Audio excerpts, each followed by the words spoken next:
Vá no YouTube e digita David Axelrod The Edge.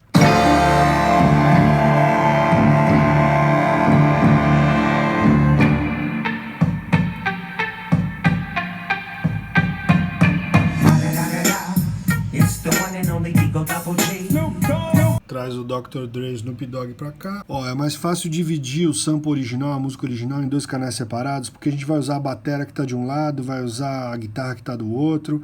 Então eu já separei aqui em dois canais. A introdução do Dr. Dre começa com o começo da música original e depois pula para essa parte aqui. Editei os dois canais LR juntos e fechei o pan, beleza? Aí no canal esquerdo a gente vai encontrar essa guitarrinha. No canal direito a gente tem esse bumbão louco aqui, ó.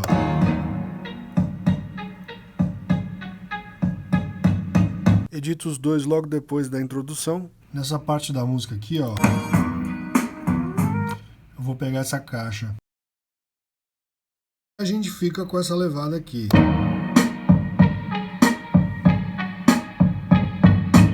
Tá meio bunda, né? Porque a gente tá usando o boom e a caixa da música original e o Dr. Dre, na verdade, ele coloca aquelas bateras dele. Então bora caçar uns bumbos, umas caixas, umas panderola.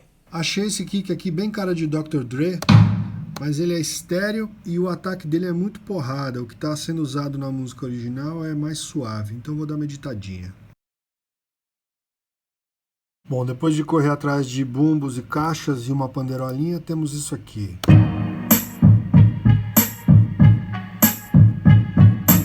Falta um chimbalzinho. E na do Dr. Dre tem uma guitarrinha bem mequetrefe também dobrando. Pegar do live mesmo, instrumentos aqui, muted, deve ter a guitarra. Strat muted guitar, é nóis, pô, já foi.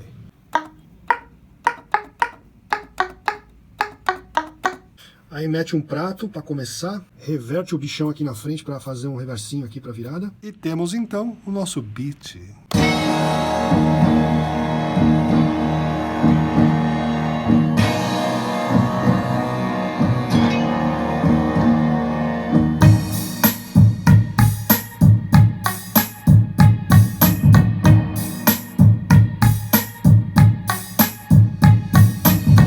O segredo desse beat é manter os samples originais ali para dar essa ambiência, mas ter os samples de bateria na cara, pó, pó, pó, e a guitarrinha também mequetrefe junto da guitarra original para ficar essa coisa com mais punch.